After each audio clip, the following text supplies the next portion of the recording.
കൊച്ചിയിൽ പെൺകുട്ടികളെ ആക്രമിച്ച സംഭവത്തിൽ മുഖ്യപ്രതി അക്ബർ അലിക്കായി തെരച്ചിൽ തുടരുന്നു. പാലക്കാട് കേന്ദ്രീകരിച്ചാണ് പരിശോധന. പ്രതിയെക്കുറിച്ച് വ്യക്തമായ സൂചന ലഭിച്ചതായി സിറ്റി പോലീസ് കമ്മീഷണർ അറിയിച്ചു. കൊച്ചി കലൂരിൽ കഴിഞ്ഞ ദിവസം പെൺകുട്ടികളെ മർദ്ദിച്ച കേസിൽ മുഖ്യപ്രതി അക്ബർ അലിക്കായി തെരച്ചിൽ ഊർജിതമാക്കിയിരിക്കുകയാണ് പോലീസ്.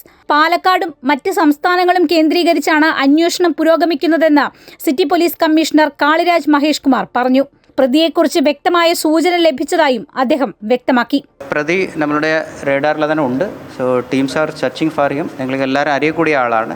അപ്പോൾ പാലക്കാട് കേന്ദ്രീകരിച്ച് ടീമുകൾ പോയിട്ടുണ്ട്. മറ്റ് സ്റ്റേറ്റുകളൊക്കെ നമ്മളുടെ സ്റ്റേറ്റ് ടീമുകൾ പോയിട്ടുണ്ട്. കൃത്യമായിട്ട് he will get it because we have A clear evidence and clear indication. കേസിലെ എല്ലാ പ്രതികളെയും തിരിച്ചറിഞ്ഞിട്ടുണ്ട്. പ്രധാന പ്രതിയായ അക്ബർ കലൂർ ലിബർട്ടി ലൈനിൽ നടത്തുന്ന ലോഡ്ജിൽ കഴിഞ്ഞ ദിവസം പോലീസ് പരിശോധന നടത്തിയിരുന്നു.